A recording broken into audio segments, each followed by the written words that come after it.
நண்பர்கள் அனைவருக்கும் வணக்கம். மீண்டும் ஒரு பதிவில் உங்களுடன் பேசுவதில் மிக்க மகிழ்ச்சி. இந்த காணொளி சீரடி சாய்பாபாவுடைய பக்தர்களுக்கு உண்டான காணொளி. நம்ம எங்கெங்கெல்லாம் போகணும், முக்கியமாக என்னென்ன தரிசனம் பார்க்கணும் சீரடியில் அப்படிங்கிறது நான் இப்போ ரீசெண்டாக போன வாரம் போயிட்டு வரும்போது எடுத்த சில காணொளிகளை உங்களுக்கு கொஞ்சம் புதுசாக போகிறவங்களுக்கு புரிகிற மாதிரி ஒரு வீடியோ தான் இந்த வீடியோ. இப்போ நீங்கள் பார்த்துக்கிட்டு இருக்கிறது தான் மெயின் ரோட்டில் இருந்து துவாரகமாயிக்கு போகக்கூடிய அந்த வழி. இதுதான் அந்த துவாரகமாயி. கிட்டத்தட்ட பாபா 60 வருடங்களாக இங்கே தான் இருந்தாங்க அப்படிங்கிறதுக்கு பல சான்றுகள் உண்டு. சமகாலத்தில் பாபா கூட வாழ்ந்த ஒரு ஆர்தர், அவர் அந்த புக்கு சீரடி சாய்பாபாவுடைய சாய் சச்சரிதம் புக் எழுதின ஹேமத் பந்தும் அவர் கூட இருந்து தான் அந்த புத்தகத்தை எழுதினார் அப்படிங்கிறதும், நிறைய விஷயங்கள் அவர் இங்கு இருந்து கொண்டே பல அற்புதங்கள் செய்தார் அப்படிங்கிறது அந்த புத்தகத்தை படித்த அனைத்து சாய்பாபாவுடைய பக்தர்களுக்கும் அது தெரிந்திருக்கும். இப்போ நீங்கள் பார்த்துட்ருக்கீங்களா, இதெல்லாம் பாபா அவர் இருந்து அவருடைய காலடி தடம் பட்ட இடம். இதெல்லாம் அதே துவாரகமாகி தான். இப்போ நீங்கள் பார்க்குற அந்த ஃபோட்டோ இருக்கிறதோ இதே லொக்கேஷனில் தான், அதாவது அங்கே இருந்து தான் துனியை பார்த்தவாறே பாபா உட்கார்ந்துருப்பாங்க அப்படிங்கிறது தான் அங்கே வாழ்ந்த மக்கள் சொல்லக்கூடிய விஷயங்கள். பெரிய மருத்துவ குணம் இருக்கிறது தான் இந்த துவாரகமாயில் இருந்து, அதாவது அந்த துணியிலிருந்து கிடைக்கக்கூடிய அந்த உதி எத்தனையோ வியாதிகள் குணமாக இருக்குது அப்படிங்கிறதெல்லாம் நாம் படிச்சிருப்போம். அப்படியே பக்கத்தில் துவாரகமாய்க்கு முன்னாடி இருக்கிறதா இந்த ஸ்ரீ சாவடி. இப்போவும் வியாழக்கிழமைகளில் துவாரகமாயிலிருந்து சாய்பாபாவுடைய ஃபோட்டோ இங்கே சாவடிக்கு கொண்டு வந்து ஒரு பெரிய ஃபங்க்ஷன் மாதிரி நடக்கும். பார்த்திங்கன்னா ஒரு பெரிய திருவிழா. அப்போ பாபா வாழ்ந்த காலத்தில் எப்படி ஒரு திருவிழா மாதிரி இந்த சாவடி ஊர்வலம் நடந்ததோ அதே மினுக்கோடு, அதே வேகத்தோடு, அதே பக்தியோடு அங்கே இருக்கும் மக்கள் இப்போவும் இந்த சாவடி ஊர்வலத்தை நடத்தி கொண்டிருக்கிறார்கள். வியாழக்கிழமை போனீங்கன்னா அது பார்ப்பதுக்கு உண்டான சந்தர்ப்பம் உங்களுக்கு கிடைக்கும். அப்படியே சாவடிக்கு ஆப்போசிட்டில் பாபா வாழ்ந்த காலத்தில் பாபா கூடயே இருந்தவர் தான் ஹாஜி அப்துல் பாபா. கிட்டத்தட்ட இவருடைய ஃபேஸ் கட் பார்க்குறதுக்கு பாபா மாதிரியே தான் இருக்கும். சாவடி தரிசனம் முடிச்சுட்டு இங்கே தரிசனம் பண்ணிவிட்டு அப்படியே வெளியே வந்தீங்கன்னா இந்த இப்போ நீங்கள் பார்த்துட்ருக்கீங்க பார்த்தீங்கன்னா கேட் 3 இங்கே இருக்கிற ஓப்பன் ஆடிட்டோரியம். முன்னாடி இங்கே ஒன்றுமே கிடையாது, ஓப்பனாக இருந்தது. இப்போ மக்கள் இளைப்பாறும் வகையில் நல்ல ஷெட்டெல்லாம் போட்டு, நிறைய ஃபேன்ஸ் எல்லாம் போட்டு கொஞ்சம் இளைப்பாறும் விதமாக இங்கே இந்த இடத்துல வந்து பெரிய ஆடிட்டோரியம் ஒன்று, ஓப்பன் ஆடிட்டோரியம் கட்டிருக்கிறாங்க. நிறைய கலை நிகழ்ச்சிகள் இங்கே நடந்து கொண்டே இருக்கும். பக்கத்திலே வந்து புக் ஸ்டால்ஸ், இதெல்லாம் நான் இங்கே பார்த்துக்கிறது வந்து கேட் 3.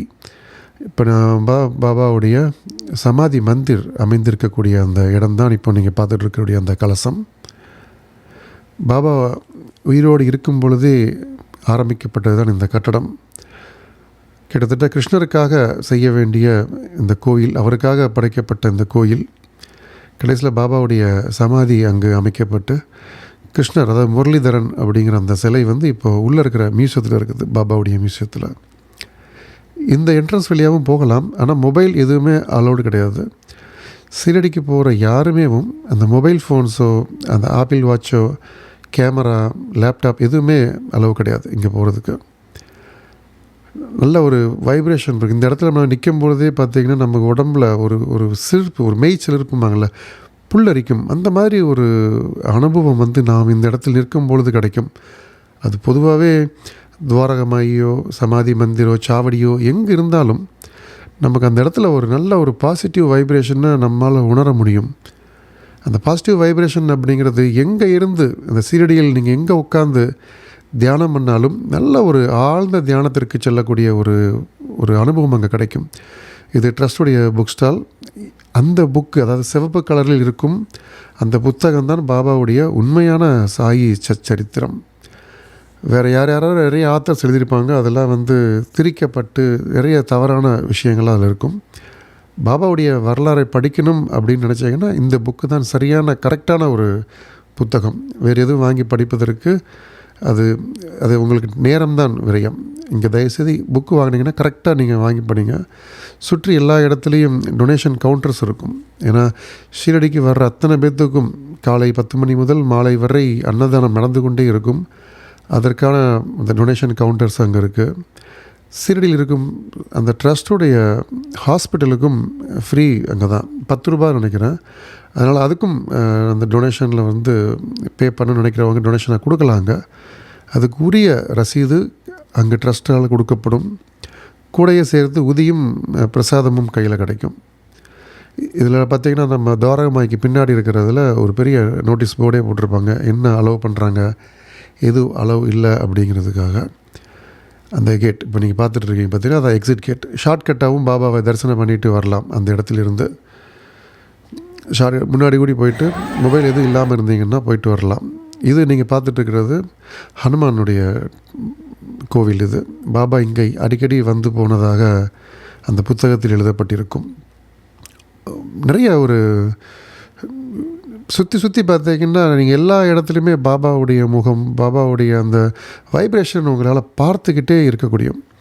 இது மறுபடியும் அந்த துவாரகமாகி வெளியே ஒரு பெரிய எல்இடி ஸ்க்ரீனில் ஒரு டிவியில் உள்ளே இருக்கிற நம்ம சமாதி மந்திருடைய அந்த வியூ நிறைய இடத்துல டிவி போட்டு அங்கே வச்சுருப்பாங்க. நம்மளால் ஆரத்தி நடக்கும் பொழுது உள்ளே போக முடியாதவர்கள் இங்கெல்லாம் உட்கார்ந்து பார்க்கலாம். இந்த மாலையெல்லாம் பார்த்திங்கன்னா உள்ளே இருக்கிற கூட்டத்தை விட இந்த துவாரகமாய்க்கு முன்னாடி இருக்கிற இந்த தொலைக்காட்சி பெட்டிகள் தான் அதிகமாக கூட்டம் இருக்கும். இந்த டிவி அது பகலில் எடுத்த வீடியோ அப்படிங்கிறனால கிளாரிட்டியாக தெரியல, பட் நைட் பார்க்கும்போது ரொம்ப நல்லாயிருக்கும். இதுதான் அந்த துவாரகமாயுடைய பாபா. அப்படியே இன்னமும் அங்கே இருக்கிற நம்ம உட்காந்து சந்தர்ப்பம் கிடச்சிங்கன்னா உள்ளே உட்காந்து நீங்கள் தியானம் பண்ணிங்கன்னா அந்த வைப்ரேஷன் தெரியும். இவங்க தான் லக்ஷ்மி பாய் சிண்டே அம்மா. அந்த 9 காயின்ஸ் பாபா மகா சமாதி அடைவதற்கு முன்னாடி அவருடைய கையில் இருந்த அமௌண்ட்டு, அந்த 9 ரூபாய் காயின் வந்து லக்ஷ்மி பாய் இந்த அம்மா கிட்ட தான் கொடுத்துருந்தாங்க. இது அவர்களுடைய வீடு. இது நீங்கள் பார்க்குறது மகள் சபாபதி அவருடைய வீடு. அவங்களுடைய அதாவது பாபாவுக்கு சாய் பாபா அப்படின்னு பேர் வச்சது மகள் சபாபதி அப்படிம்பாங்க. அதிக நேரம் பாபாவுடனே வாழ்ந்த, அதாவது தன் குடும்பத்தையே மறந்துட்டு பாபாவுடைய வாழ்ந்த ஒரு மகான் தான் மகள் சபாபதி. இது அவருடைய சிலை, அவங்க வீட்டு. இது அவர்களுடைய வாரிசுகள் இன்னும் இங்கு வாழ்ந்து கொண்டு தான் இருக்கிறார்கள். இது துவாரகமாய்க்கு முன்னாடி இருக்கிற வழியாக போனீங்கன்னா இந்த நான் இப்போ சொன்ன லக்ஷ்மி பாய் அம்மாவுடைய வீடும் மகள் சபாபதி ஐயாவுடைய வீட்டையும் உங்களால் பார்க்க முடியும். இதெல்லாம் போய் தொட்டுட்டு அங்கே ஒரு 5 நிமிஷம் நம்ம உட்காந்துட்டு வர்றதே நமக்கு வாழ்க்கையில் கிடைக்கிற ஒரு பெரிய வரப்பிரசாதம். இதெல்லாம் அவருடைய வாரிசாக இருக்கும் அப்படின்னு நினைக்கிறேன். ரொம்ப வருஷமாக நான் 10 வருஷமாக பார்த்துட்ருக்கிறேன். அந்த ஃபேமிலி அங்கே இருக்கிறாங்க. இவங்க தான் வந்து பாய்ஜாமா, அதாவது யாருக்காக தன்னுடைய உயிரை கொடுத்தாரோ, அதாவது தாத்தியா கோட்டை பாட்டில் அப்படிம்பாங்கள்ல, அதாவது பாய்ஜாமா அவங்களுடைய மகன்.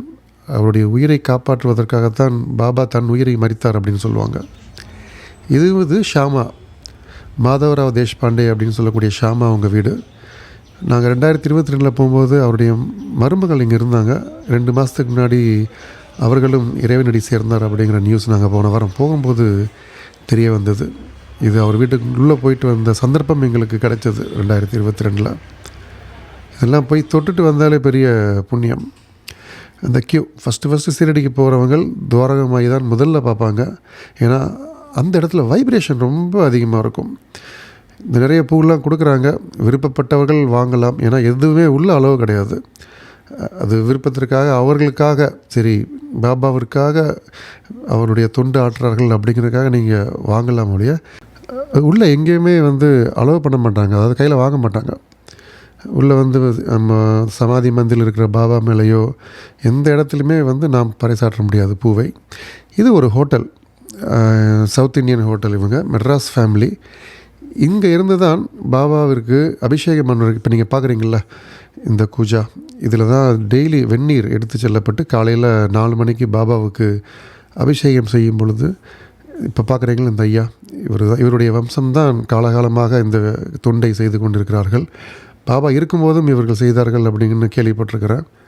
இந்த தடவை போகும்போது இந்த ஐயாவை பார்க்க முடியல, இதற்கு முன்னாடி போகும்போது பார்த்துருக்குறோம். நம்ம தமிழ்நாட்டில் கிடைக்கிற அதே டேஸ்ட்டில் அவங்க நடத்திட்டு இருக்கிற இந்த ஹோட்டலில் நமக்கு இட்லி, வடை, பொங்கல், உப்மா, நல்ல சாப்பாடு நம்மளுடைய சவுத் இந்தியனுக்கு ஏற்ற மாதிரி ரொம்ப சீப்பாக கிடைக்கும். இது கேட் நம்பர் 2. நீங்கள் துவாரகமாகி தரிசனம் பண்ணிவிட்டு நான் இப்போ காமிச்சேன் பார்த்தீங்களா ஆடிட்டோரியம், அங்கே வந்தீங்கன்னா அந்த ஆடிட்டோரியம் பின்னாடி தான் இந்த ஹோட்டல் இருக்குது. அப்படியே நம்ம வீட்டு சமையல் எப்படி இருக்குமோ அந்த மாதிரி ஒரு டேஸ்ட் நீங்கள் இங்கே பார்க்கலாம். இது இந்த விஷயம் என்றைக்கு தெரியுமோ அப்போ இருந்து நாங்கள் போனால் இங்கே தான் சாப்பிட்றது வழக்கம். அப்படியே வீட்டு சாப்பாடு மாதிரி ஒரு அருமையான சுவை இங்கே கிடைக்கும். ஒரு தடவை இங்கே சாப்பிட்டாச்சுன்னா மறுபடியும் வேறு எங்கேயுமே சாப்பிட்றதுக்கு ஒரு மனசே வராது. ஏன்னா இந்த இடம் ரொம்ப ஆசீர்வதிக்கப்பட்ட இடம் அப்படிங்கிறதால இங்கேருந்து போகிறதுக்கே மனசு வராது. இதுதான் மெயின் அந்த ஹோட்டலுடைய மெயின் என்ட்ரன்ஸ். இப்போ நீங்கள் பார்க்குறது பார்த்தீங்கன்னா அப்படியே துவாரகமாயிலிருந்து வெளியே வந்து அந்த முதல்ல காமிச்ச அந்த ஆடிட்டோரியம் அதற்கு பின்னாடி இது பழைய கேட் நம்பர் 2 அது வந்தீங்க அப்படின்னா இந்த சாய் காம்ப்ளெக்ஸ் அதுலேருந்து கொஞ்சம் தூரம் வந்தீங்கன்னா இந்த ஹோட்டல் நீங்கள் பார்க்கலாம். எல்லாமே சவுத் இந்தியன் உண்டு, south Indian, north Indian, Punjabi எல்லாமே இந்த உள்ளே நீங்கள் பார்க்கலாம். இது எல்லாமே இந்த ஹோட்டல் உள்ளே எடுத்த அந்த வீடியோஸ் தான். இப்போ நீங்கள் பார்க்குறது ஹோட்டல் உள்ளேயே இருக்கிற காட்சிகள். பாபாவுடைய சமையல் பண்ணுற மாதிரி அந்த பாத்திரத்துக்கு முன்னாடி பாபா படுத்துருக்க மாதிரி ஒரு சிலை அங்கே நிற்க நமக்கு அவ்வளோ ஒரு பாசிட்டிவ் வைப்ரேஷனை நீங்கள் வந்து பார்க்க முடியும். அப்படி ஒரு அற்புதமான ஒரு ஏரியா. முடிஞ்ச அடுத்து போகும்போது இந்த இடத்தை வந்து போய் பார்த்துட்டு வாங்க. ஏன்னா இந்த சீரடி கோவில் அப்படிங்கிறத விட பாபா கிட்டத்தட்ட 60 வருஷம் இந்த இடத்த எல்லாமே சுற்றி அங்கே தான் இருந்தார் அப்படிங்கிறத நினைக்கும் பொழுது இங்கெல்லாம் வந்து பாபாவுடைய கால் தடம் பட்டிருக்கும் அப்படிங்கிறது அந்த இடத்தில் நாம் போயிட்டு வர்றதே நமக்கு ஒரு பெரிய ஆசீர்வாதம் தான் அது. இப்போ நீங்கள் பார்க்குறது தான் லக்ஷ்மிபாய் அம்மாவுடைய அந்த வீடு. நான் முதல்ல காமிச்ச வீடியோவில் ஃபுல்லாக இல்லை. அந்த 9 காயின்ஸ் வந்து இங்கே வச்சுருப்பாங்க, நீங்கள் பார்க்கலாம். பாபா வந்து ஜீவசமாதி அடைவதற்கு முன்னால் அவருடைய கையில் இருந்த அந்த 9 நாணயங்கள், 9 ரூபாய் நாணயங்கள் வந்து லக்ஷ்மிபாய் அம்மா கிட்ட தான் கொடுத்தாங்க அப்படின்னு பார்க்கலாம்.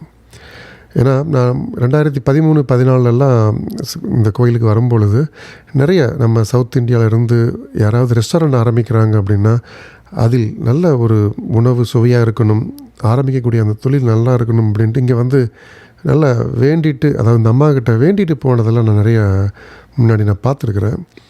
இந்த இடத்துல உட்காந்து தியானம் பண்ணிங்கனாலும் அவ்வளோ ஒரு பாசிட்டிவான ஒரு வைப்ரேஷனை பார்க்க முடியும். நிறைய வீடியோஸ் இருக்குது, சந்தர்ப்பம் கிடைக்கும் பொழுது அதையும் பதிவேற்றம் செய்கிறோம். நன்றி, வணக்கம்.